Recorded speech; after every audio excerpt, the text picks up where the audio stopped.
Tough time to be Jewish right now. Because you see all these signs that say free, but then it's just free Palestine.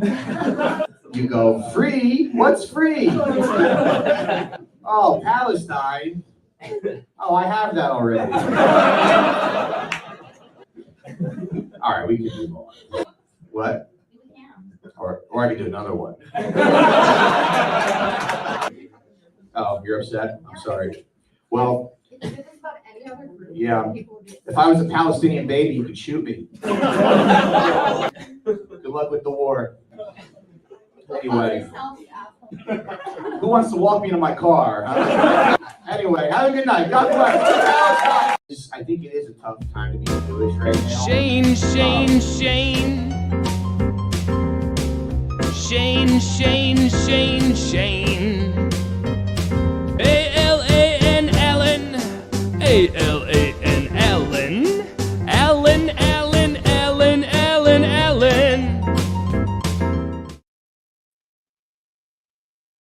Hola.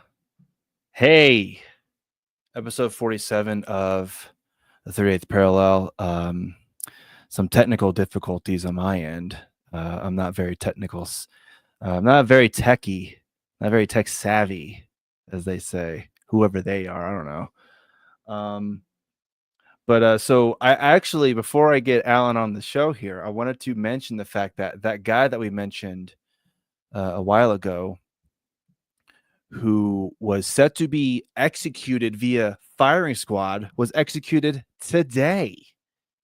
So that's exciting, right?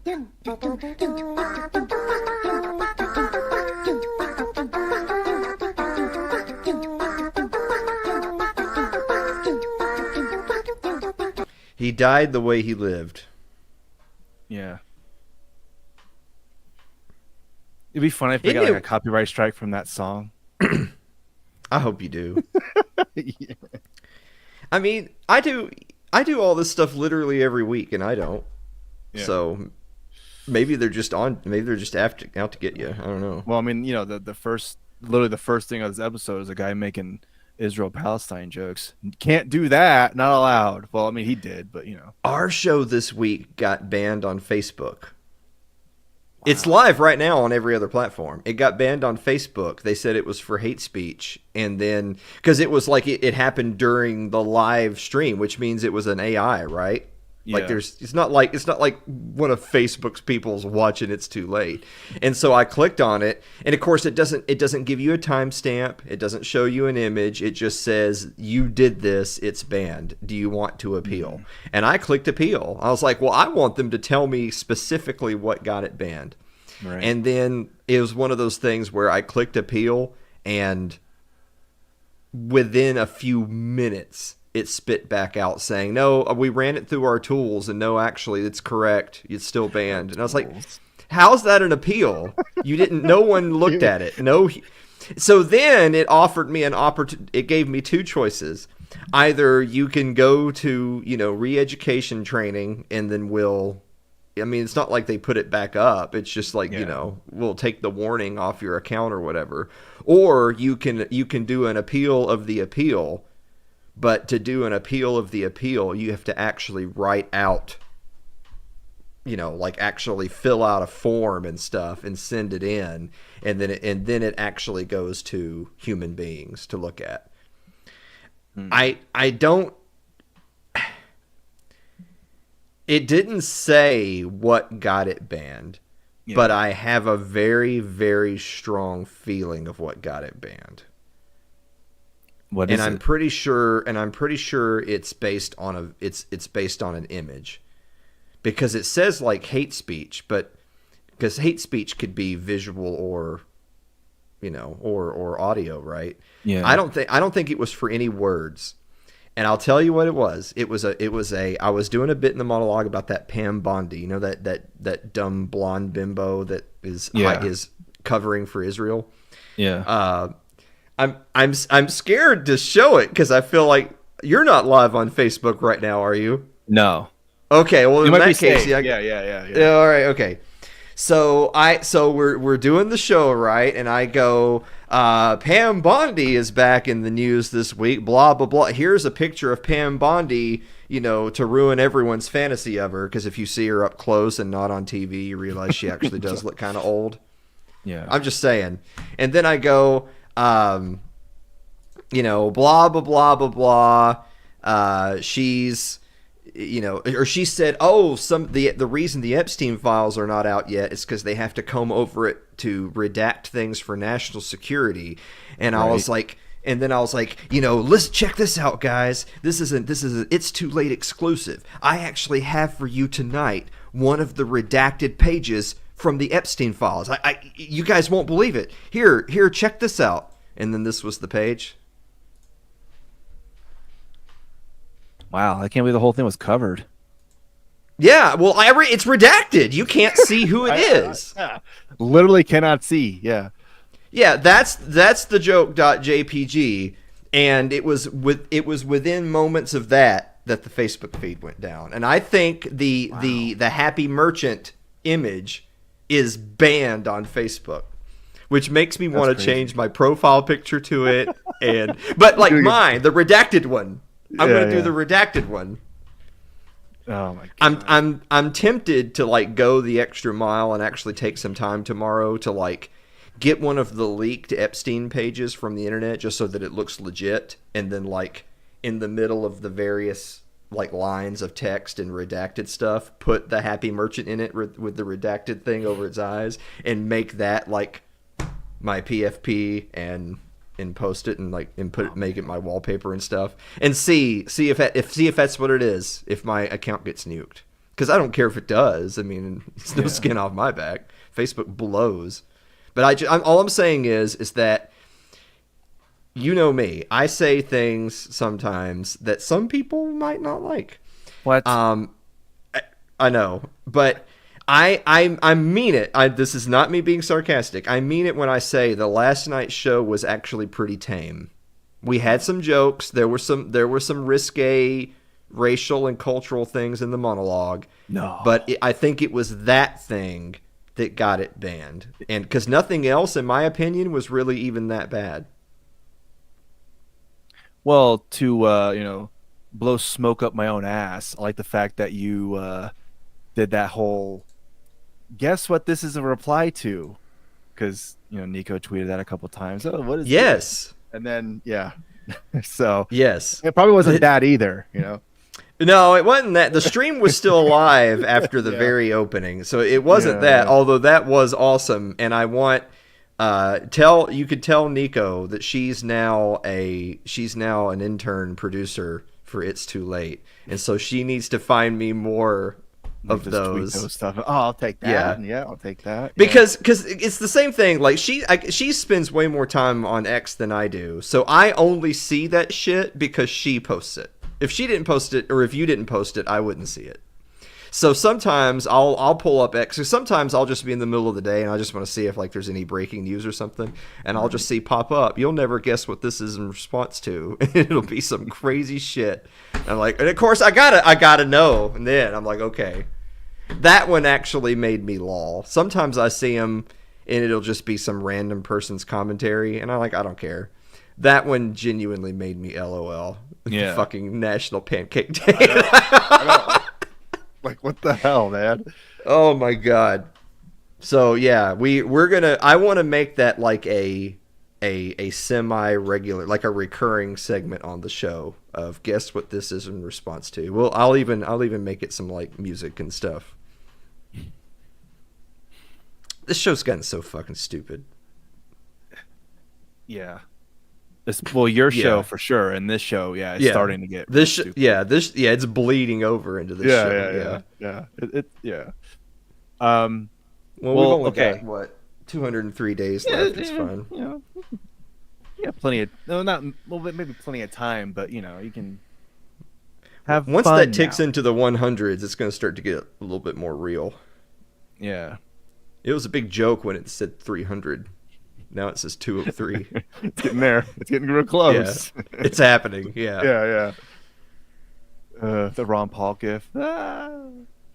Yeah. All right. So, okay.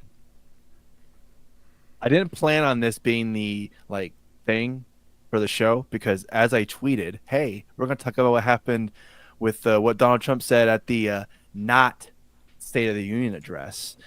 And I just like the fact that he said Pocahontas says yes in terms of I think it was talking about sending more money to Ukraine or keeping that war going. Oh, Pocahontas says yes, yeah, and then it pans over to cuts to Elizabeth Warren. You know, she's like doing this, and someone's like, "Hey, you okay? I'm fine. I'm a strong woman. I got this." So, and then of course the Al Green guy gets get out of here. You can't be doing that, you know, gets out. And then they censure him, which was funny. What's your favorite Al Green song?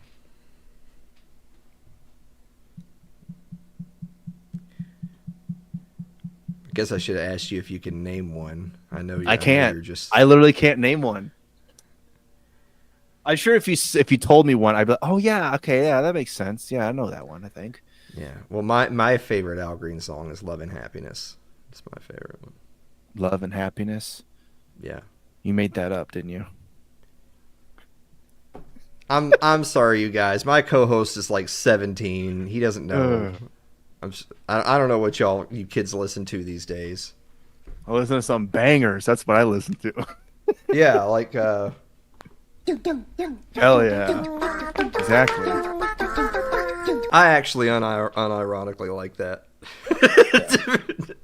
But anyway, yeah, dude, I was a big Al Green fan. I hate to hear that him and Trump had a big falling out.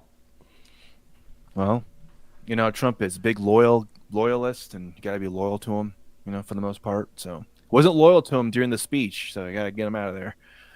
And then also another, because the whole JD Vance meme thing has been a big thing, which a lot of people are, okay, I think we got the gist of it, which I understand, but at the same time, every time I see a new one, I chuckle.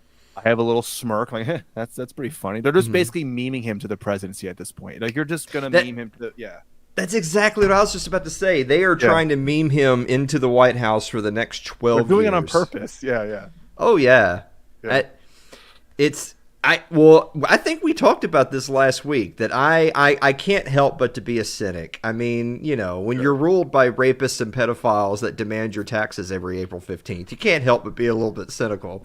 Yeah. And it just seems too perfect that they're just like JD Vance just comes out of fucking nowhere. Yeah. And he just totally roasts Tim Walz, like, right? Like he roasts Kamala Harris when she was still the VP, and then when she ascends and it's Tim Walz, he just that the VP debate, like that was really the debate, like where this huge stark contrast, and you know, and the whole like when he does the you know thing, that crap. That was the start of it. That was the and then now today, I think wasn't it you that said that it was like Pence only sat in with Trump with world leaders like one time ever in his first term. I mean, if he did, I wouldn't know. He never says a word.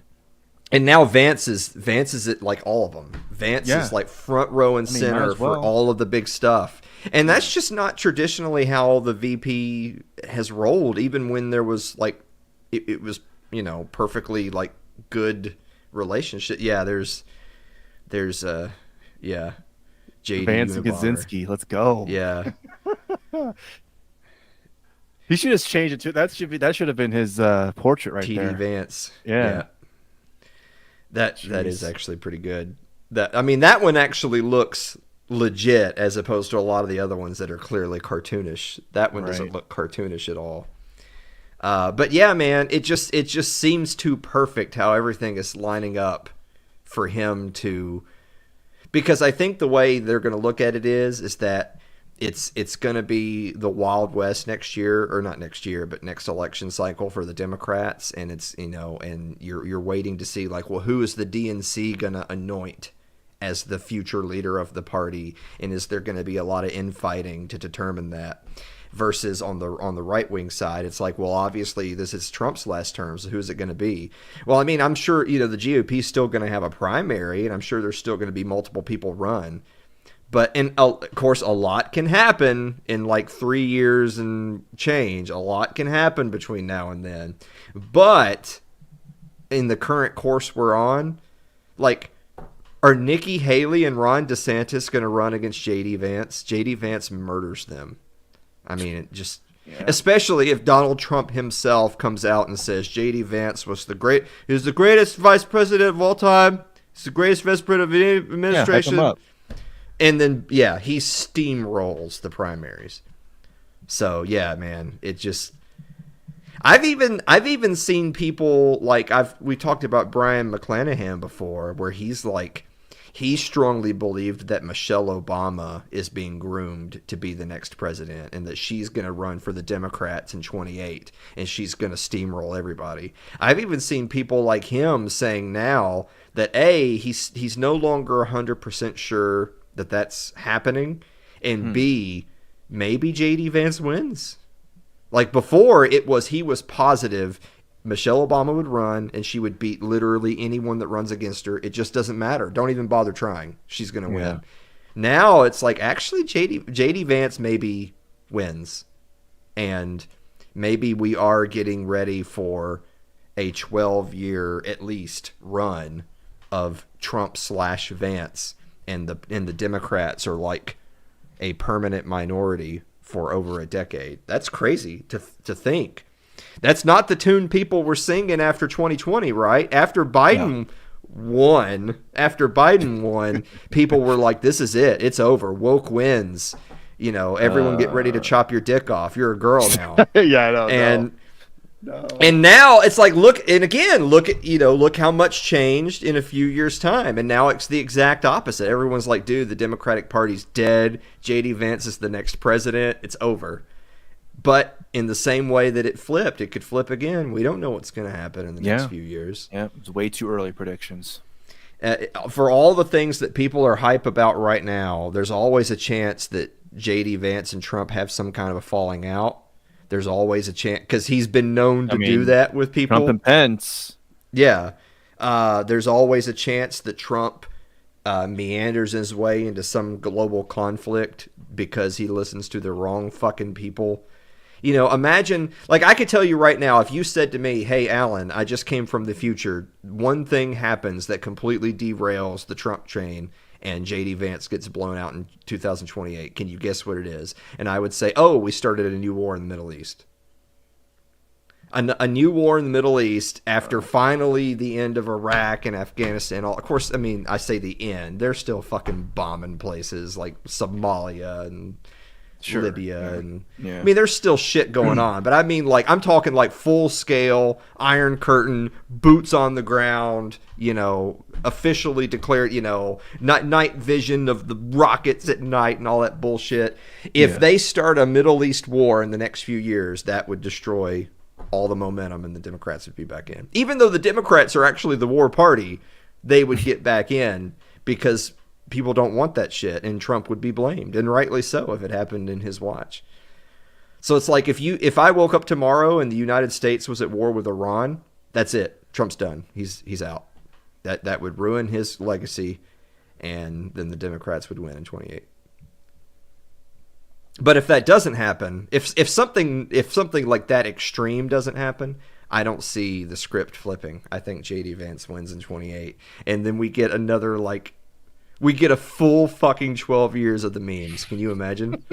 A full 12 years. Look at this one. This one's pretty good. I've seen that meme before, but they changed his face into it. Yeah. If you hadn't seen that before, you would have thought, oh, yeah. Yeah. I've seen that. I saw that meme some years ago because I remember sharing it with someone that I used to know. She didn't think it was very funny. Yeah. She didn't think it was as funny as I did. How dare you? Yeah. Well, you know, people need to learn to take a joke. I know. But I'm sitting here talking about how we're going to get 12 years of the J.D. Vance memes. Imagine where you'll be in 12 years. Do you ever think that sometimes? It's like, how old will you be in 12 years? And you're like, I don't even plan to be around in 12 years. So I'm not going to enjoy those memes. So what's next for me? Death. Yeah. Yeah. I think we have that. Do we have that?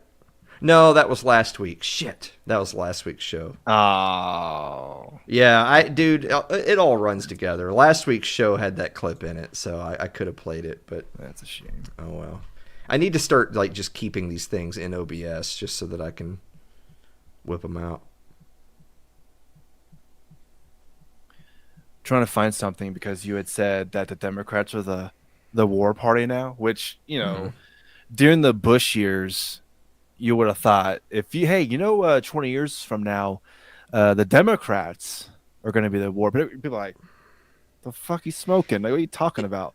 As bad as Obama was on everything, including war, he was a war president.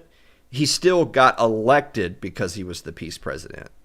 He wasn't a peace president, but he got elected because he was viewed by the public as the peace candidate. Yeah. So yeah, absolutely. And so like it's so weird to have like so first of all, the Democrats have doubled down and tripled down on all the cringe woke retardation, which is just like everyone with an IQ above room temperature knows why they lost so bad, and yet they keep doing the same shit. And then to add insult to injury, they're the war party now. So you can't have a Democrat. If a Democrat wins the DNC nomination in 2028 and they're running on a platform of America needs to re-enter the global field and fund X, Y, and Z countries against A, B, and C evil countries. America needs to go back to leading the free world against evil. That candidate loses by 40 points. Yeah. Are you fucking kidding me? And then if you said that's a Democrat saying that, what is wrong with you? Right. Fucking Woodrow Wilson over here. Let's go back to Europe. All right, Jesus. I found it. So, all right. Okay. So I don't know if you've seen this, but okay. Eric Doherty tweeted, just in, House Democrats release new Choose Your Fighter skit to entice their base. Yeah. Yeah, this is what I was talking about with them doubling down on the cringe. Look at that. I mean, it's and I don't know if you noticed, but they put a little joke at the bottom of it. So like this first one, she's sleep deprived because she's mommy of the century. And then the next one, AOC, she's a Trekkie.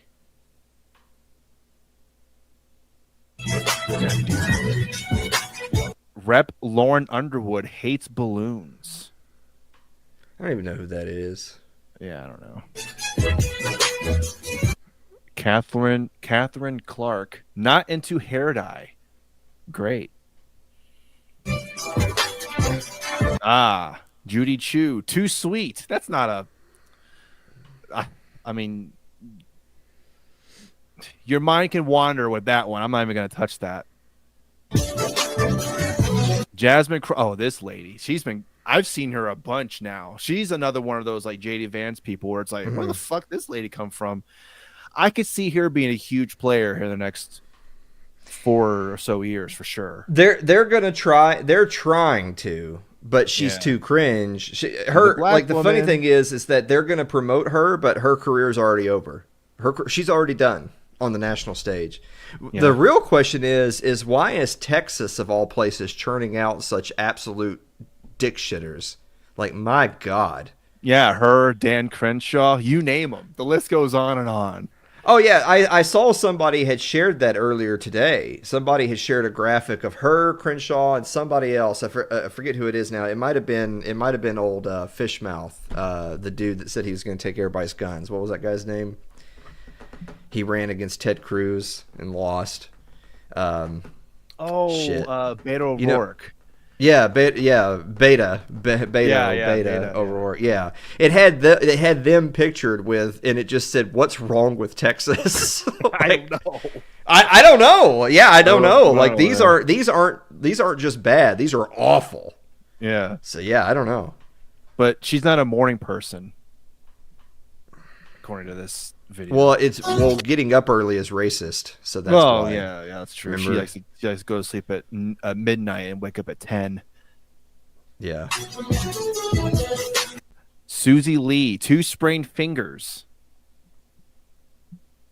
All right. Well, I don't want to see her punching at the camera, so we'll just stop playing that.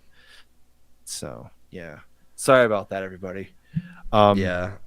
But another thing, like I was saying earlier, I wasn't expecting this to be the one of the things I wanted to kind of talk to you about, because as I tweeted before, hey, we're going to talk about the Trump speech, not the State of the Union. But later, we are going to talk about two other things, which I know Alan is extremely excited about. So he's just waiting with bated breath for that. But I actually wanted to share this. Can I just say really quick for that thing you just shared? Yeah. The thing that kills me the most about it, other than the fact that it's cringe and awful, is it's a spoof of fighting games, right? Sure. Yeah. And so who's the demographic? The demographic would be like young male gamers. TikTokers. Are young male gamers going to be voting for these female Democrats? Like that's the demographic that we got to pick up. In the Democrats' mind, it's, hey guys, let's get a bunch of cringe women to do this spoof because we're going to pick up a bunch of 18 to 24, gamer dudes to vote Democrat, and that's how we're going to win the election. Who thought that up? Like, my God. It's self-inflicted L after self-inflicted L. That's what's so great about it. It's not like that's the kind of shit that a Republican makes to say, right, haha, we're making fun of the Democrats. They do it themselves. Well, it's amazing. To be fair, the White House Twitter account quoted one of those tweets, made their own version, but I'll give them credit. It wasn't as cringe because they didn't have Donald Trump doing this, J.D. Vance doing that. They basically got a bunch of people from his administration, walking, doing the epic walk, or doing, they're showing them working. They didn't do any. They didn't do any of the, hey, Donald Trump does this, likes too many burgers. Oh my God, he's fat. J.D. Vance, he actually does like the memes. Oh, that's a good one. Good joke.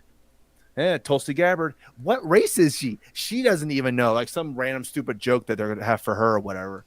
They didn't do any of that. Or maybe, Kash Patel, not as Indian as you think, doesn't actually shit that much. So they didn't do that. So there's that. So, yeah. It's like they're going back and forth, but it's like, who can cringe worse? In the winner of that round, the Democrats, by far. Because maybe that's been the biggest change in the last, decade. If you had asked me, 10 years ago, I'd have said, oh, the Republicans are the most cringe because they're the boomers, right? Like, they're the old white men who they don't even know, they don't even know how to log on to the internet. They're using fucking Netscape Navigator over here. And so, they're so far removed from pop culture that any attempt they make is just going to be laughed at. But now it's the Democrat. It's the party of the young working people that right now in their flailing attempts to be hip and cool, they come off as cringe. It now pays to just accept that you're not it. It pays to just accept that, okay, we're not hip. We're not with it. We can't connect with the young people. But if you try and fail, that's way worse. The Democrats a try and fail, and they come off way worse than the Republicans who just don't try. They just let the memes do it. They just let the community, let's let the public do the memeing. I mean, it's that whole left can't meme thing. That's been around for years and years and years at this point, the left can't meme. Yeah. So all of this is just the left can't meme now upgraded to the actual halls of the Democratic National Committee. The left can't meme that all started with every time you see a left meme, it was just a bunch of text. It's like, I'm gonna read a fucking novel. What are you doing? Yeah. Jeez. And those all I'm old enough to remember when memes were all just demotivational posters and and then it became the left can't meme evolved from where leftist memes for a while were they would take a right-wing meme that had gotten popular and then they would just change the text to be like, well, actually, I'm correcting their meme. This is the correct way. But by nature of them trying to correct the incorrect right-wing meme, it's more text. And it's too wordy. But that even of itself, they lost before they even hit. Even before they click send, they'd already lost the war, because you shouldn't be trying to fix their meme. You should be creating one, creating your own thing out of your own brain. And they can't do it. They can't do it. Well, I'm sure they didn't mean this, but you shared on your show, I think it was the most recent one, where like the cold open was just that whole thing of all those Democrats just talking into the lav mic or whatever, and yeah, it was just. When I will immediately bring prices down starting on day one. Yeah. Jesus Christ, dude. I mean, come on.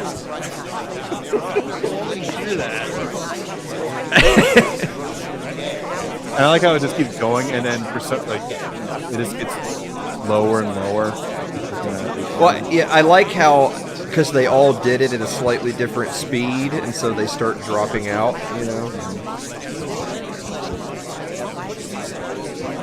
I mean, of course, I'm sorry, I can't let this whole thing play. I'll lose my fucking mind. Anyway, I saw yeah, the Chuck Schumer. I was like, what the fuck was his name?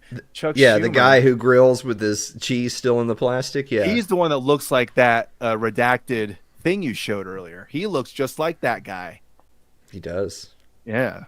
He does look that, and we don't want him to be happy. If Chuck Schumer's happy, a kid's probably. He looked evil had in that torn video. rectum. He was like, he had this face like, you're good. Yeah.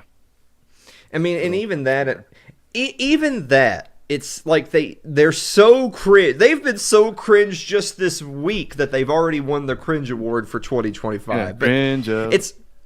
It's so like, how, like, remember you probably, I remember this probably going all the way back to maybe like the second Obama term, where you started to see on social media people posting the videos of like a PSA being done by a local news channel, but then you see the exact same one in the exact same words all over the country and in different places. And like that was an eye-opening moment for some people that are too fucking stupid that they needed their eyes open. Just to see that, oh man, I thought that was a message from like our people. No, it was a message from them. Who knows who they is. And it's like, but that was like an impactful moment in like internet history. But the reason why I bring that up is that was the moment that people awoke to the concept of, this random newscaster or this random representative didn't come up with this. It was given to them by some person somewhere, but they also gave it to other people. But you can't do that in the age of the modern internet and social media, because what's it going to take, like 15 seconds, and then everyone's going to see that you're a hack because there's like 50 other people saying the same thing. So these how many was it? It was like 27 or something like that. Something like like 27 that, different Democrats record the exact same message on the same day. I know they didn't. Yeah. As if that's not going to get noticed. And so again, what will people remember? Will people remember the message, or will people remember them getting made fun of in clips like that we just played? People are only going to remember them being frauds and hacks and just reading off of a script and then getting made fun of. So it's just another self-inflicted wound. It blows me away. Like how we're bouncing around. It's entirely possible that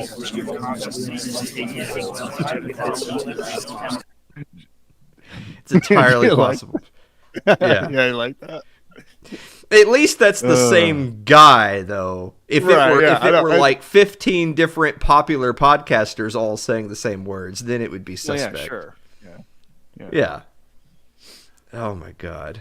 Well, that's just because Joe Rogan is more machine now than man. Yeah, he would like you to think so, for sure.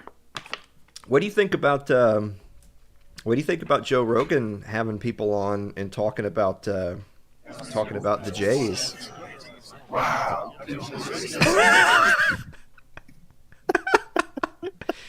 And Alex Jones, Alex Jones was getting ripped to shreds over the last several months after his whole lawsuit thing, because he just all of a sudden was on board with the Trump administration and totally on board with Israel, and we have to, defend our greatest ally. And then all of a sudden this week he flips the switch back, and it's the reason the Epstein files aren't out is because of Israel. It's interesting you mentioned that, because I'm sure you've seen it when you go on Twitter today and yesterday. James Lindsay, here he comes with the whole, I'm telling you, man, there's a lot of spurring out about anti-Semitism going on again. I told y'all he's doing that thing. Hey, I told you you're gonna. Let me repost this article that I did or whatever, 2 weeks ago, and I hope it gets more awareness, right?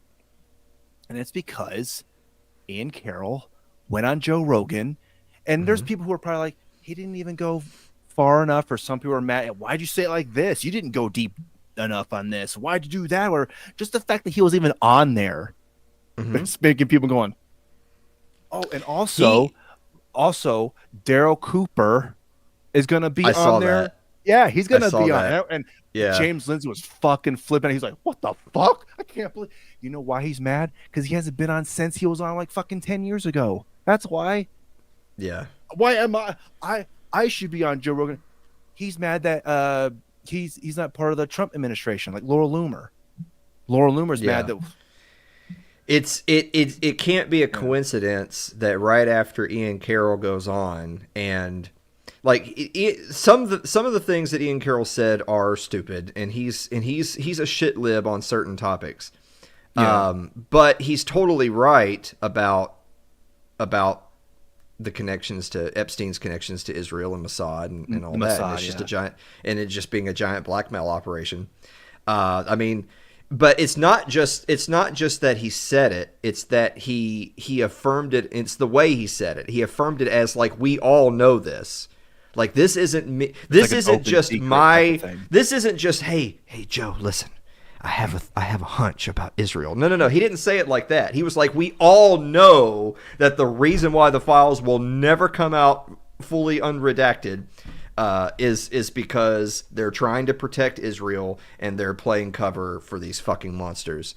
And that's and Israel controls our fucking government. And so now the fact that they're gonna have fucking Martyr Made on right after the fact that he's getting ready to go on now tells me that that's why. It's Ian Carroll goes on, they have their talk, Joe Rogan says, wow, we really struck a nerve with this whole Epstein Israel thing. Who should I have on next? And it's well, actually there was this guy that did this huge 3-part fucking series or whatever that lays out the whole story. You should have him on.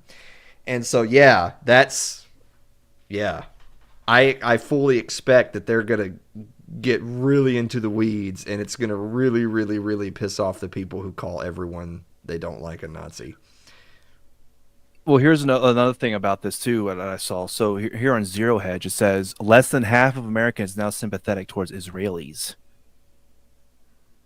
Although Americans remain more likely to say their sympathies in the Middle East situation are with the Israelis rather than the Palestinians, the 46% expressing support for Israel is the lowest in 25 years of Gallup's annual tracking of this measure on its World Affairs Survey.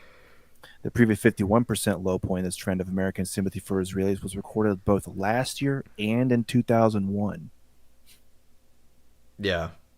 It's going down. So it may still be higher than Palestinians, but Palestinians is going up, and Israelis is going down. Well, I mean, it's dude, I'm not sitting here trying to say that this is evidence that we finally turned the corner and we're going to be rid of these fucking monsters. No, I think we're still a ways off from that. But what do you expect the response to be when people look? We know that we can go turn on fucking CNN or Fox and they're not going to tell us the truth. But most people also know that. People who actually care to be informed know that those aren't the best ways to get informed. Those people go on social media or go on the internet. They go to X. And X has wall-to-wall fucking coverage of all of just the sad state of affairs in Gaza and all these murdered women and every single day. It's like, look at these children who were blown apart. And I'm not just talking about like, oh, that's sad collateral damage. I mean, every single day it's stories like, look at these kids who were shot in the back of the head. You know, kids, like, look at these 4-year-olds who were shot in the back while running. Boy, I wonder how could Hamas have done this? You know, like, when you see that literally every second of every day, what do you expect these sympathies towards Israelis number to be? If, like, the one thing, because Trump is totally in the tank for Israel too, by the way. This is his single worst thing. We all said this even if you were supporting Trump back during the election, because God knows we don't want President Kamala Harris. We still all knew that Trump's single biggest weakness was being connected to Israel. Just like got a lot of Jews in his family, so there's that. Yeah, in his administration, and I mean the permanent deep state is full of them, and he's not getting. He'll get rid of anyone before he gets rid of them.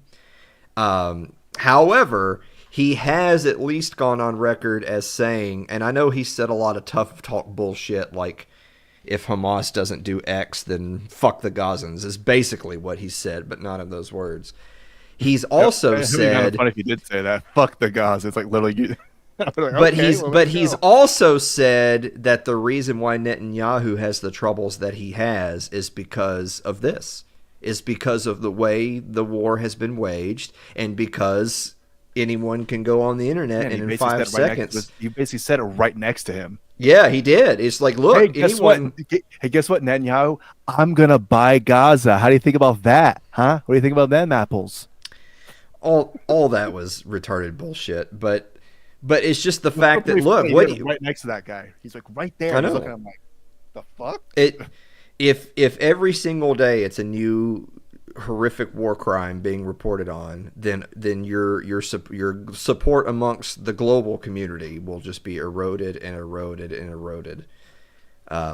So, but you know, the glass half empty way of looking at it is that frankly Israel doesn't give a fuck. They're going to do whatever they want, and they know that they have so much of our government in their pocket that they don't have to fear.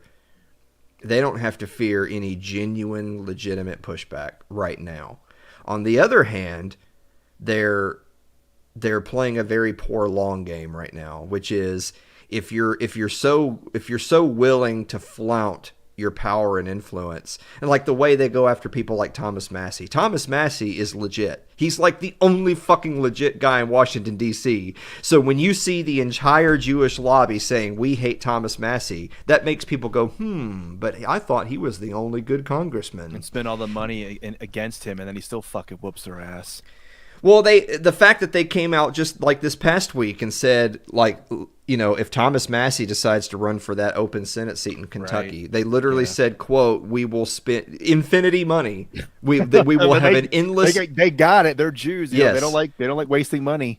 Yeah, they basically said like they would spend as much money on that one Senate race in fucking bumblefuck Kentucky as they would for like a presidential candidate. Like, why do you care what goes on in fucking in random Kentucky city? Because they know having him in the Senate because incumbents are so hard to get rid of. If he wins that seat, he's in. Just like he is in the House. You win the seat, you're in. And if he gets in the Senate, then that one vote out of 100 just counts for more than, you know, and then out of 435. And yeah, dude, they don't want that. I believe them that they definitely don't want that. And I know why they don't, because Thomas Massey, all these people that talk a big game about being America first, Thomas Massey is America first. If you think you're America first, then Thomas Massey would be your guy. He's the only one that has 100% record of being America first. All these other people are Israel first, including Donald Trump, including a lot of other ones. Even one of our representatives in Tennessee, he's not from my district, but there's a guy named Tim Burgett. I've actually met him. He's a nice guy. He's better than most. As far as lizard people go, he's better than most. But just so far in this current term that we're in, for all the talk and being like chummy with the Freedom Caucus and and making a lot of headlines for kind of being a kind of a mavericky outsider that doesn't play Washington politics and is willing to put his career on the line to speak out against people on either side of the aisle. You know what he did? I seem to remember that there was only one Republican that voted against that budget bill in the House that was going to add trillions of dollars to the deficit over 10 years. Well, if it was only one, and we know that one was Thomas Massey, then right. Mr. Burchett, why did you vote for the bill that was going to raise the deficit by trillions of dollars over 10 years? He's full of shit. At the end of the day, when push came to shove, it's a new year, it's a new Congress, it's a new administration. After all that talk of, hey guys, we have the House and the Senate and the presidency. We can finally do it, right? We can finally cut government. First budget up, blows the doors off of the deficit, and he votes yes. So fuck him. He's full of shit. Again, Thomas Massey's the only one. And that literal one, number one that was in the column under Republican that voted against more debt is hated more by Israel than any member of Congress.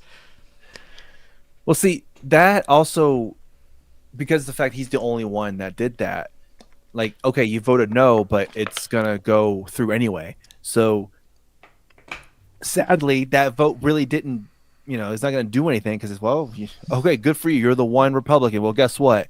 It's going on. So if he was a senator, he'd probably have more power to be able to do what do you want to do in a federal, like you were saying, selfishly, this would help me more as opposed to him being the governor of Kentucky, where he's the guy of that state, right? Mm-hmm. So I don't know. I mean, being representative is great, but I think if you're a senator, I think maybe I'm retarded, but I think you probably would have more power to actually implement more things, because if that goes through, then doesn't the Senate have to vote on that too? And there's only 100, so if you're able to get maybe 51, which, I mean, I don't see that happening with this, but who knows? Well, it's like, you put it this way, Yeah. like that Freedom Caucus, if a quarter of the Freedom Caucus had voted with Thomas Massey, then the budget would have failed in the House. But you're right. If it had been in the Senate, like, the Republicans have a majority in the Senate, but if all the Democrats vote against a budget just because they're going to vote against the Republican bill, I mean, you get Rand Paul, right? So you get Thomas Massey, Rand Paul, and like one more. Boom. You win. You've got you've got a filibuster, basically. Like, that's all it takes. You think of the times that Rand has been able to filibuster bills for at least a while, for at least a period of time, when he's basically just standing up there by himself. He is the filibuster. Now imagine it being, so I mean, getting Massey is doubling that number. It's only two, but how often especially in recent years, have we seen the Senate be like 51-49? Yeah, it's really close. That with representatives, you need more of a majority as opposed to 51-49. That's it. If I could just win a Senate seat in Tennessee and join my friends Thomas Massey and Rand Paul, having 3 votes. We own the Senate. It's over. Actually, we don't. Yeah. Actually, we don't, because we get killed. I get assassinated. Well, I was gonna say you'd be the other $0 from AIPAC. Yeah, I would get $0 from. Actually, $0. I would say whatever I needed to say to get so much money from AIPAC, and to just get elected, and then shit all over. Yeah, there you go. Yeah, that, you know what? That's no refunds. Israel's great. I love Israel. I mean, fuck. And then right when you get in, man, the money you gave me, guess what? I flushed it down the toilet. Or actually, no, I gave it to some charity or whatever that you like. Gave it to them, or I don't know, something. Oh, dude, if we legitimately had a caucus of enough votes that we could actually gridlock Congress, then I would have a car accident. It's fucking Oh, the brakes aren't working. yeah. Oh yeah, dude. I mean we know that they're capable of it. Look at JFK. Look at fucking Epstein. I mean, it's like blown off. Yeah. Jeez. Well, it's funny. I was just gonna say really quick. It's just that That was probably one of my favorite memes that I saw this week. Was somebody because we're coming up on tax season. I already did my taxes this year. Want to blow my brains out. I already paid my fucking taxes. Yeah, but somebody had posted like, "Hey, just a heads up: the people that are protecting the names on the Epstein list want to make sure that you get your taxes in by April 15th." It's like, God damn it, that's where we're at. Yeah. I mean, that's the thing is that, you know, I still have fun talking about politics and stuff, but I genuinely don't let it get my blood pressure up that much. That's why I can do it with more humor these days, and as opposed to getting mad about it. Because why get mad about it when you realize that we're never going to get the Epstein list, and the reason we're not is because the people behind it are covering for pedophiles, and those people expect you to pay them next month, or they'll kill you. When you realize that that's the world you live in, then there's no reason getting upset about it. That's the way it is.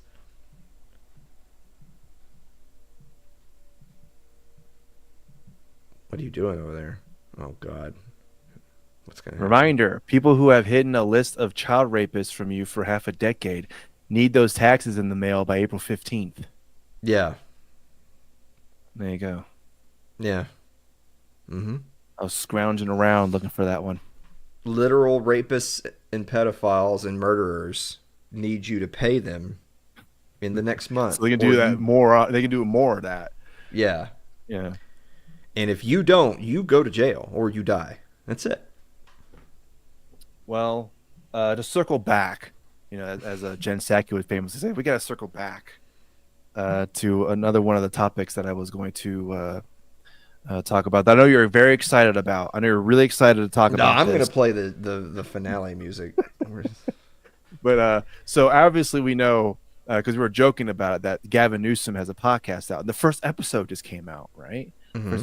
We're not going to watch the whole thing. We're already almost an hour. We're not going to watch. Yeah, that'd be ridiculous. Okay, good. Yeah. Okay. All right. But I did listen to some of it because I'm a crazy person. Yeah. Okay. And there was a part that I thought was interesting because there was a bunch of clips that came out. But basically the gist that I got just from the first episode with Charlie Kirk, you know, that crazy radical right winger. Yeah. Yeah. To me, it sounded like Gavin Newsom was interviewing Charlie Kirk on. So how did you start doing this? How did you start doing all the things you're doing? Oh, wait, you started this in college? Oh, okay. Wow, cool. Like it was almost like he was just interviewing Charlie Kirk about his life story to get an understanding of how he did it and what he's doing.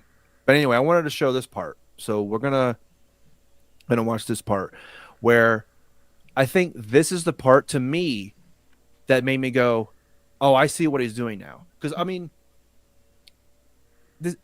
it's very opportunistic for Gavin Newsom. I think we can agree that, yeah, he's doing this because maybe he wants to be seen as not just this crazy Californian, ridiculous Democrat. He wants to be seen by everybody as, oh, he's like a moderate. You know? Yeah, he's rebranding himself for the next election. Yeah. Yeah, right. Exactly. Mm-hmm. This was the part where I went, oh, I see what you're doing, sir. All right, here we go. Look, I'll say, I don't want to make this about Carville, but like, yeah, I hope you guys retreat. Yeah, you kind of like the more advice. For us. You like I mean, the there's no opposition. There's no activist spark. If like, you guys are posting these cringe videos on social media. What are the videos? What are the ones that I don't know, this cringy? like harmonious thing of like 22 senators all saying the same thing. Didn't like that. Yeah. I didn't like it. Go ahead. Go do more of that. What do you do? Please. But what do you do? Seriously, Charlie Kirk, give us some advice. Get better ideas, Governor. Is like, it for ideas? example, I mean, like, if you want to, like, you have an opportunity to, like. So, I don't know if you heard that, but he asked Charlie Kirk, okay, so give us some advice. What do you do? He's asking Charlie Kirk for advice on how to better message to people. Charlie Kirk! Like, that's the opposition. Cool opposition. But you know what I'm saying? Like, that. A lot of people who look at Charlie Kirk, oh my God, look at that Nazi. I can't believe he's talking to that guy. And then he's asking him, friendly fire, hey, how can we, the people who hate you, do better to message against you? Yeah, we want to kill you and rape your children. How can we do that? Right. Yeah. So, but also Charlie Kirk going on the show kind of makes you go, why the fuck would you go on that show? Why? I mean, he didn't really give him any. I mean, he just said have better message, better ideas. Whatever. Okay, whatever. but it's just like it was so. When I heard that, I was thinking, wow, okay, wow, that really made that made Okay, it. this is what I want to have happen now. I want RFK to have a falling out with Trump so that he runs for office again in 28 against Vance or whoever. And I want to hear Maybe a he debate will. between Gavin Newsom and RFK Jr. So the whole They kind of sound alike, don't they? It sounds very similar. He's not as bad as RFK, but he's kind of Yeah. in that territory. Yeah. It's all the fires that he's been sniffing. Yeah, that must be what it is. Not all the Yeah. dick he's been sucking. Well, yeah, I was trying to be more PG, but Oh, sorry, my bad. Well, I mean, it's all the dick that he's been sucking. For RFK, it's all the pussy he's been eating. oh, He got that yeah. Michael Douglas cancer. Yeah. Yeah. Oh, Michael Douglas. Oh yeah. So again, we don't have to watch more of that, but that was the part again to repeat myself where we really just solidified that. I mean, everybody can see through this. Like, I'm not buying it. I'm not gonna go. Oh, you know what? 2028, JD Vance and Gavin Newsom. I'm gonna vote for Gavin Newsom. That guy seems pretty cool. Well, there's the old phrase that in elections, in the primaries, you run to the edges because you're trying to be the most radical. In the Charlie Kirk is general, the edges, you run to yeah. the middle. So that phrase has been around for 100 years. He wants to go to the edges. Shit. In the primaries, you run to the edge. In the general, you run to the middle. Right. But right now, with it not really being in election season, he's running to the middle. I also saw that he came out in favor of banning men from women's sports. Gavin Newsom did. Oh. Yeah. They talked about which it on again, the show. Yeah, which again, him coming like, oh, it's like, wow, the governor of California, Gavin Newsom, has come out in support of these bills banning biological men, which is just men, by the way, men from women's sports. Yeah. So again, that's him running to the middle. Absolutely. I'm not crazy.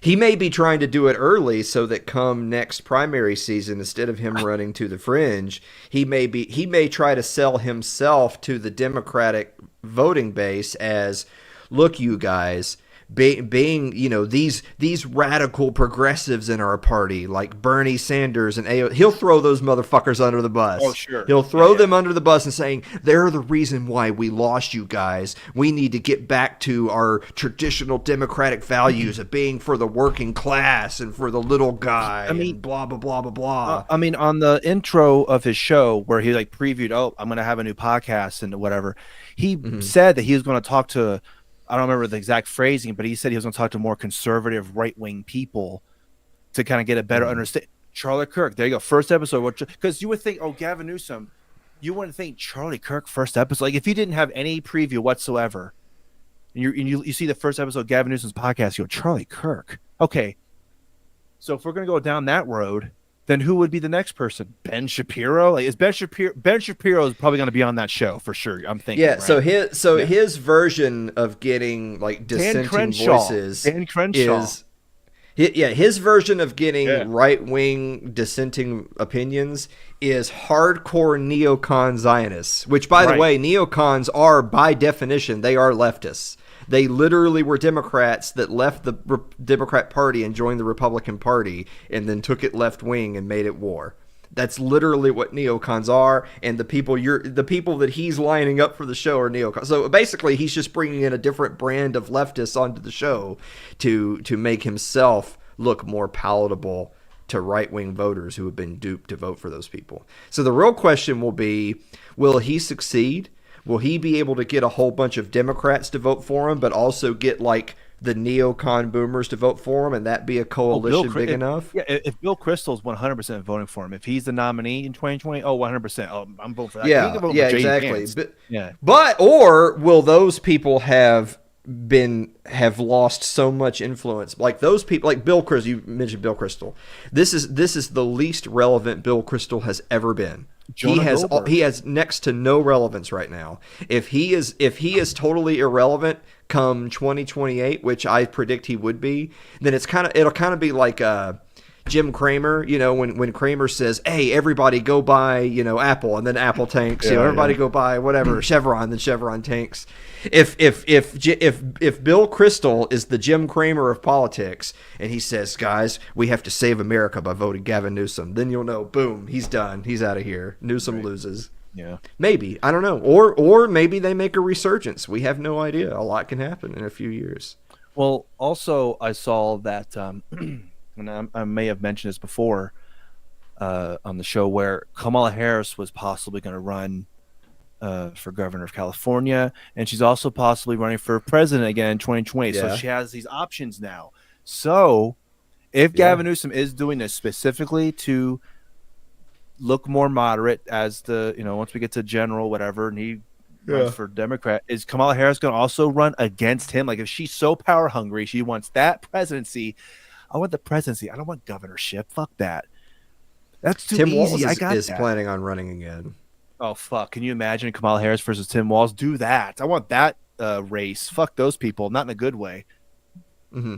Yeah, Tim Walz said this week that he's planning on running for president again. Oh, which, man.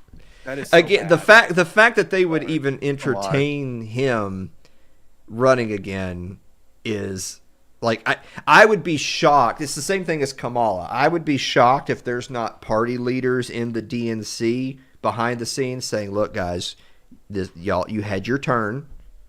It's just like Hillary. Look, you paid your dues. We gave you your turn. You lost. It's time for you to gracefully exit the main stage so that we can bring in the next person whose turn it is." I think if you see people like Kamala and Tim Walz run, it's because there's a lot of infighting going on on the Democratic side of things, where it's like they're having a power struggle. There was one before. The Clintons completely ran that party, and the Obamas took it over. And now, the Obamas were perfectly content to have Biden in there because that just gave them another. Obama has already had 12 years as president because the 4 years of Biden was Obama. And if he had won again, or if it had been Kamala, that would have been another Obama, 16 years of Obama. Yeah. And if Michelle could win, then that would be another term of Obama. The only thing that has stopped 16 straight years of an Obama political system is Donald Trump. Let's go. That's right. That's been the only break. Ever since Barack Obama made those jokes about Donald Trump at that, I don't remember, it was a correspondence dinner maybe? It was game over. It's like, oh yeah, motherfucker, how about this? And I don't think, look, like I said, I have big time suspicions of J.D. Vance, but J.D. Vance isn't Barack Obama. So if the Obama control of the political machine is gonna start to wear out if they can't get back into office in 2028.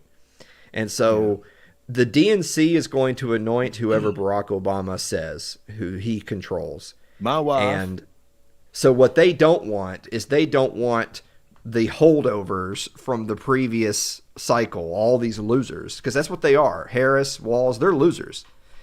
They don't want the losers running in a primary with like 16 other candidates. And remember when they were like doing the debates broken up on a couple of different nights because they couldn't do them all in the like Jesus. And then there was a bunch of people.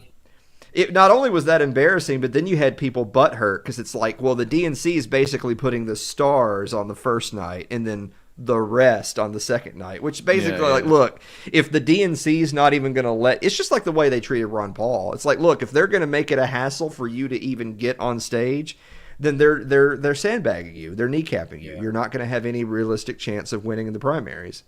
So they'll do that again. They don't want all this infighting. They want to coalesce around whoever Barry and Big Mike want. Like it may be Big Mike himself. Oh, man. I mean, we have to wait to see. But with the way things are going right now, it's not going well for them. And I can't imagine that the real power brokers are very happy with their messaging right now. I actually heard, I forget who said it now, but I heard recently that they suspect that while they obviously would rather have won than lost, obviously, that in a sense, at least losing gave them the opportunity to kind of bleed out the bad blood. You think of things like look at the way things are going for DEI. Like DEI is dying. DEI is starting to go away, and you're starting to have major institutions, major Fortune 500 companies that had instituted all that crap that are now starting to get rid of it, starting to undo it, starting to fire the people, get rid of the departments, all that, which is great news. Yeah. But I think that the big power brokers on the left realize, whoa, we let the radicals, we gave them too much rope and they hanged us. We tied our wagons to certain cultural phenomenon that hurt us. You know, we got so deep in bed with DEI and woke and transgenderism and all that crap that it lost us an election. And so now they can kind of say, so instead of them having to publicly turn their back on all of that social justice crap, they can kind of let it die of natural causes and then come back and just sort of pretend like it never happened. So the next Obama clone that comes along is not going to base his entire candidacy on equality and transgender rights. They won't do it. It's not that they'll come out and say they're against it necessarily. They'll just avoid it like the plague. That's what I think will happen. I mean, look at this guy. We mentioned him earlier, Bill Kristol, standing with trans Americans. You don't have to understand everything about the transgender experience to know that Trump's acts on humiliation and dehumanization are unjust and dangerous. At the Bulwark. Go ahead and scroll down to see what Orrin McIntyre had to say about that garbage. So your only conservative principles war in the middle. Yeah, I know. Perfect. Yeah, and there's Sargon of Akkad saying you are a lib. Yeah, see, this guy, he is powerless. This guy has no influence at all. Look at that. Just go into his replies. Bill Kristol's done. Yeah. I mean, it genuinely has already reached a point where, like, if you were the Democratic nominee in 2028, would you want Bill Kristol's endorsement, or would you behind the scenes say, Bill, just stay off, just back off? It's like that joke that I'm gonna fuck up, Norm Macdonald Weekend Update, where O.J. Simpson was in support of Bill Clinton's presidency, and he sends him a telegram. He's like, "You're not helping." Yeah. I mean, I think that we're already there. So I mean, unless they have a massive resurgence in the next few years, like I said, a big war. The neocons have completely lived and died by war in the military-industrial complex. If they can't hoodoo Trump into starting a new war in the Middle East, they're done. They have no base, and people like Bill Kristol are just gonna have to fucking suck it. And like, who, like, there is no issue there. Like, even a few years ago when people like me were saying things like, you know, there's no such thing as transgender. That's just mentally ill pedophiles. That's not even like a controversial thing to say so much anymore. Like, it's starting to become more mainstream accepted to just say, actually, no, we're not going to have transgender policies at all because you don't have policies for mentally ill sick people. We're just going to relegate them back to the fringes of society. It's like, wow. So the fact that Bill Kristol would post that, it's like he's slowpoke. He's like, Bill Kristol is the literal slowpoke meme. Bill Kristol is the Internet Explorer of political commentary. Yeah. He's coming out making like a righteous stand for transgender rights when that has been rejected. And as a meme I saw, somebody was talking about this exact thing, writing an article like Bill Kristol just wrote, and the top comment was, "Dude, the future's not gay and retarded anymore. Trump won." Yeah. I mean, yeah, you could, talk about the Israel and all that, Saudi Arabia. Yes, there's still issues. But yeah, all this stuff, I'm having fun. I'm enjoying it, all the cultural stuff. But anyway, I wanted to. Okay, here we go. Yeah. While in England, where he spoke at Oxford University, Simpson had defended actor Marlon Brando's criticism of Hollywood Jews. Later, from his island hideaway, Brando sent OJ a telegram which read, "You're not helping." Yeah, I fucked it up. It was Yeah. O.J. Simpson. Yeah, But, it was, it was about the Jews. It wasn't Yeah. about Bill Clinton. Yeah. Oh, Norm. So, all right. Speaking of that, this is the moment that Alan's been waiting for this whole time. No, we're 17 minutes over. The show's done. No, we this is the last thing we're doing This right is here. an hour show. And I've been good. I haven't talked about football at all. I know. You've been good. Yeah. Why am I on screen? I don't want to be on screen.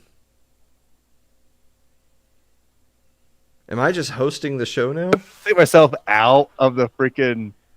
I'm just hosting the show by myself now. I can't even control your shit. Like, what am I gonna? I don't know. Like I said, yeah, you should have done that when I was out. God, Jesus. Wow. Well, I didn't realize that I was gonna have to like sign us off. I don't have like a button for this. Oh boy. You need to send me the Shane Allen song so that in an emergency situation I can just. All right. Well, let's just forget that happened and seriously move on to the last thing that I wanted to get to. Jeez, I don't know why this is taking. Why? Because we're over time. I know. It's like, sorry. This is bonus content. Yes, we're gonna review Tom Myers again. Tom Myers versus the rest of the world. Now, I just want to also say that to soften the blow, his monologue is like 2 minutes. It's not long. Which is not a monologue, by the way. You gotta at least do 5. It's called a tight 5 for a reason. But Tom Myers, he boom bam boom. All right, let's go. You think a professional comedian? Yeah, I don't know. Professional, anyway.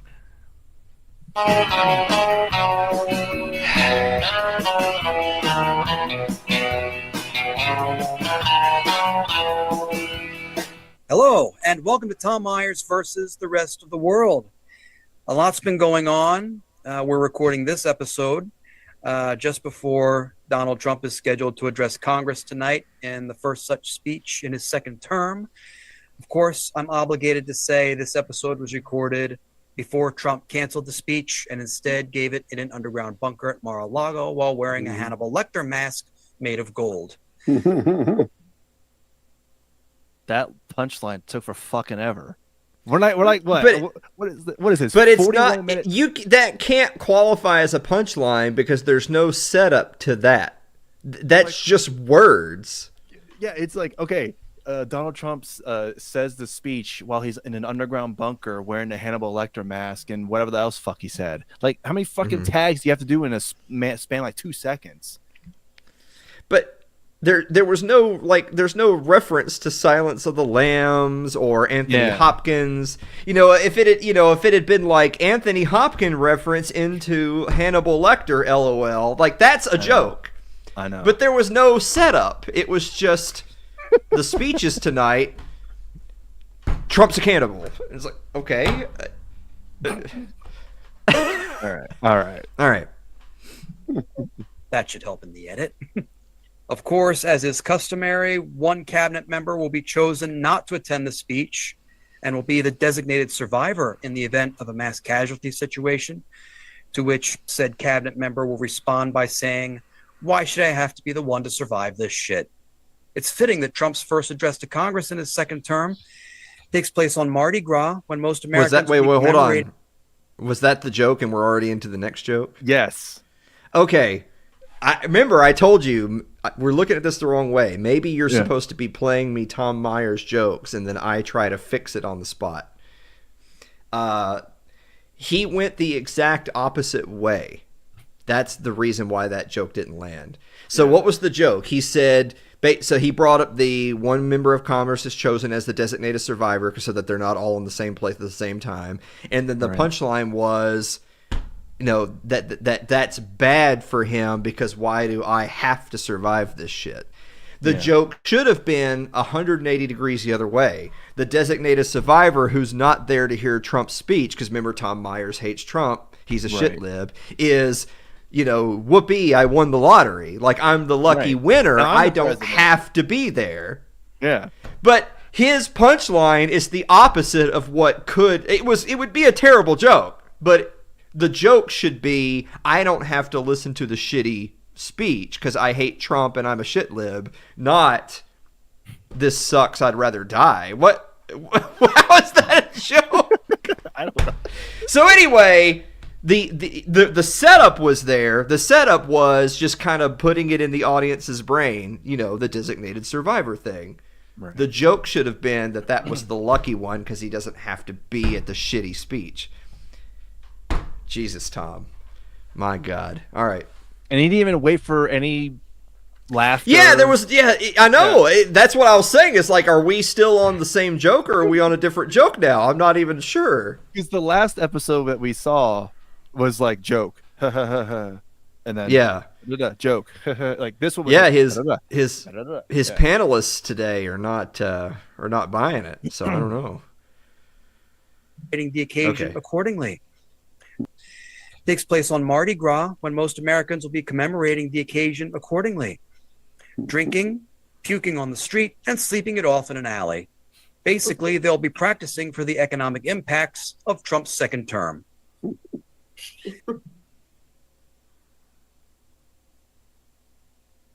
Yeah.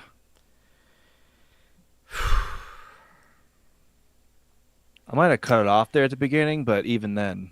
Yeah, it doesn't matter. There was no setup. It just again, it's just words. It's not.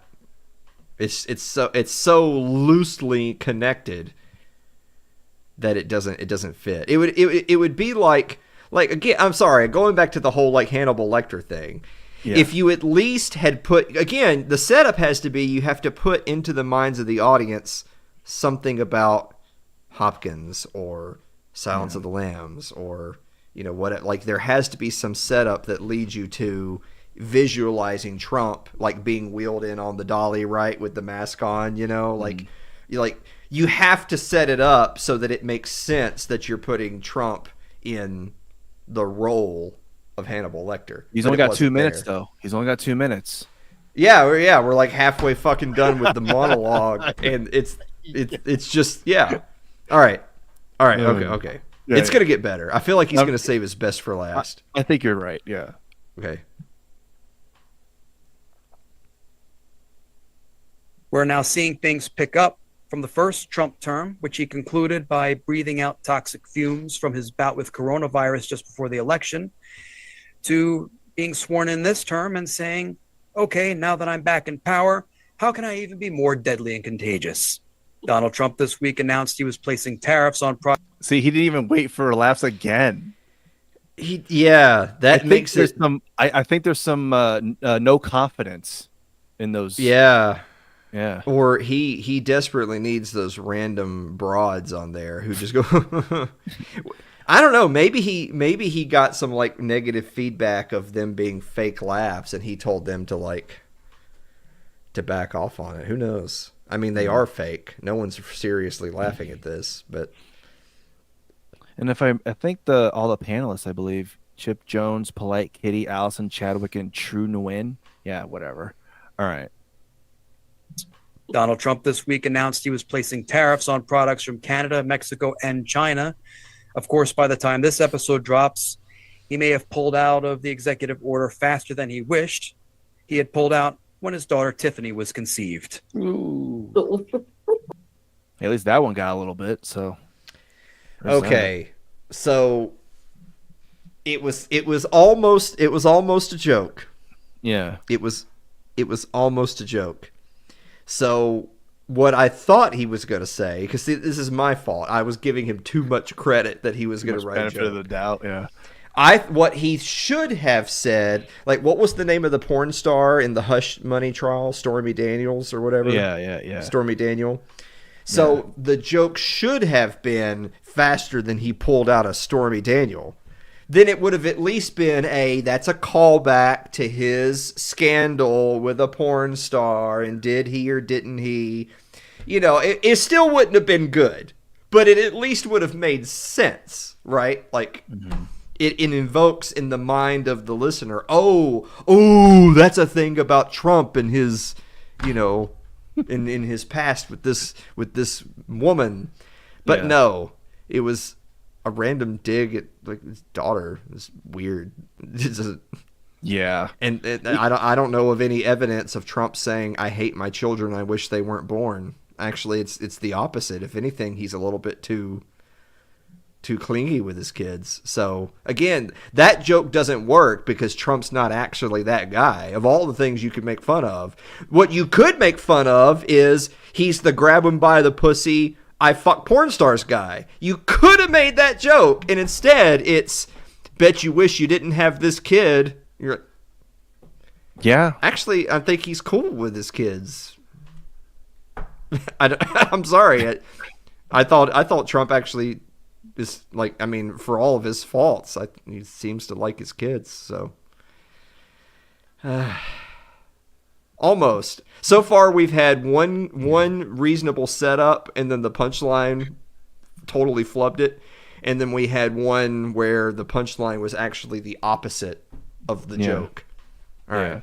See, this is good for him. If he's ever watching this and wants to threaten to strike this channel, see, he's giving you some good advice, Tom. You should listen to it, but you probably won't. Yeah. And if you're listening to that, I was just going to say, and plus, literally every single one of them so far has been Trump, Trump, Trump. Like, you look at my monologue on my show, it'll be like, you know, Pam Bondi's back in the news, Donald Trump's back in the news, Elon Musk is back in the news. You can't write 4 jokes and they're all Trump is back in the news, and then the next joke starts with, and Trump is back in the news. Well, he was just back in the fucking news 15 seconds ago. And also at the beginning of this whole thing, he goes, "A lot's been happening. A lot's been happening." Yeah. It's all like fucking Trump, Trump, Trump. I guess Yes. everything happening. Well, I mean, to be fair, everything that we, a lot has happening with Trump. So I guess he has that.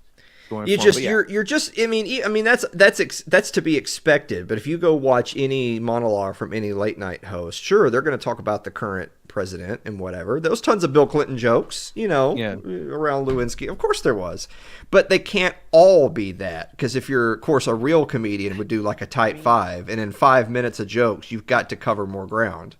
Jay Leno on the Tonight Show, boom, bam, boom, joke after joke after joke. Yeah, he would talk about what's going on with Bush, and then something else, and then some random thing that you didn't even know. He had, hey, this thing happened. You ever hear about this? You hear about this? So if you want a little insider information here, because I do, they did this, and I also do this on my show.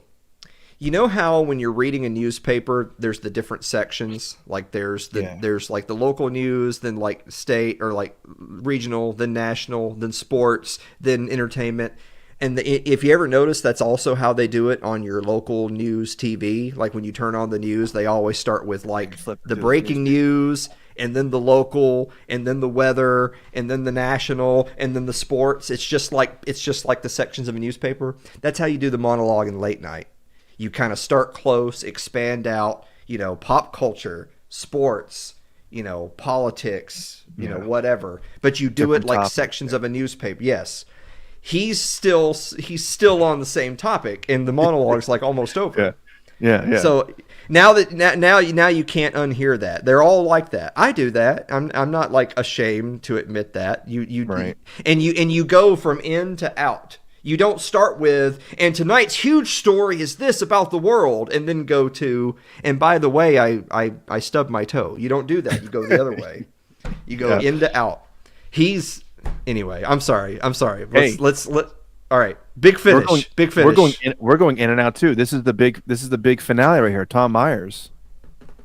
Yeah, it is. Jesus. All right. Here we go, Tom. This is it. ooh. And if you're listening to that and groaning, he all but admitted that.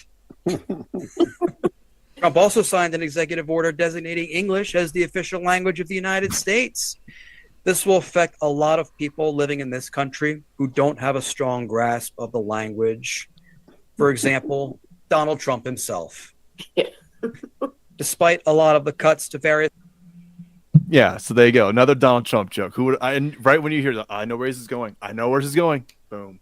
Yeah, and that's just painfully bad because, again, it's like... If the challenge for me was to do a monologue next week, and my monologues are closer to like 8 to 10 minutes. If the monologue was going to have, say, 6 bits, and all 6 had to be about Donald Trump, I would still try to follow the formula in some sense. I would start with personal things and go outward. But it would have to be relevant to Donald Trump. Like, who of all, like, if you talked to 10 random Democrats on the street right now and said, name one thing about Trump that's bad or stupid or you don't like, whose top thing is going to be he doesn't have a good enough grasp of the English language? What? What are you talking about? What are you talking? Okay, I'm sorry. Was that it, or does he have one more? Come on, surely that wasn't. Surely that wasn't the big finish. Yeah. Donald Trump himself. Despite a lot of the cuts to various government contracts, taxpayer-funded programs, and social services, Trump still has a small but loyal base of support, according to the various polling organizations. Let's just hope they're all as loyal as Ashley Babbitt. And on there you go. That was it. That's the final one. That then he goes on to introduce the gas and blah, blah, blah, blah. So yeah, Ashley Babbitt. That's the big payoff, big punchline. So I rolled my eyes in the middle of it because it was revealed that once again he's finishing with another Trump. It's almost like this guy, all he thinks about is the fact that Donald Trump is the president of the United States. Yeah, like this is Trump derangement syndrome being played out in real time by this guy. Yeah. That he can't even fathom another topic. There is no other topic. Let me take that back. Every topic is then changed to, how is this about Trump? Mm-hmm. How is the polling about Trump? How are taxes about Trump?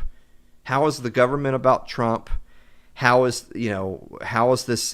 Trump bad, wrong, to blame about, and then name these different topics. It's like, that's so sad. And again, you could challenge me to say, hey, do your whole monologue next week about funny things about Trump. But if that was the goal, I would think I would come up with a list of things that, like I said, if you just came up with a short list off the top, when you think of Trump, what do you think of? You think of the way he talks. Yeah. You think of his funny little dance that he does. Yeah. You think of expressions. You think of the short little one-liners. You think of his tweets. Right. You think of The Apprentice, being on the show The Apprentice. Yes. You think of him being a real estate mogul and Trump Tower and the hair. Sure, you could. You think about the hair and you're fired and you think and you think about Pocahontas and the nicknames he comes up for people and like those are the things that just the top things that come to mind. Those have to be callbacks. The joke isn't just Trump said this. That's not a joke. That's just a statement. But the joke needs to have some piece of those things in them so that it invokes those memories in your head. And then the punchline is, some way that you kind of flip that around on its head or whatever. Mm-hmm. He doesn't flip it on its head because he never even started. The joke never began. There's no joke. Well, the joke was on us to listen to that again. Yeah. So, we're almost at an hour and a half. Alan, it's Too Late with Alan Mosley, 9 p.m. Eastern Time on Wednesdays. Where can they find that show? If you go to @AlanMosleyTV on not Facebook, on Rumble, twitch.tv/AlanMosleyTV. Twitch didn't even ban you, damn. I know! Like, we do some crazy shit on Twitch, which is kind of a woke gamer platform. And we're on there right now. It's crazy. Yeah. X, obviously, @AlanMosleyTV. YouTube, of course. YouTube.com/AlanMosleyTV. YouTube. Yeah. We've only gotten one strike ever on YouTube, and it was because we played the RFK movie that he made. Oh. And they didn't like that. We streamed Monday Night Football on YouTube and didn't get a strike. But we Damn. played RFK's movie and got a strike. Wow. Yeah. Isn't that nuts? Yeah. Well, thanks for doing this not planned extra long episode of the show. I know you really enjoy talking about Gavin Newsom's new podcast, and of course, critiquing Tom Myers' monologue or lack thereof. But yeah, so we'll see you next week, and we'll try and do it for an hour this time, not an hour and a half. Where we just crossed an hour and a half. So Yeah. people are probably tuned out by now. People. Yeah. People. Yeah. Bye, everybody.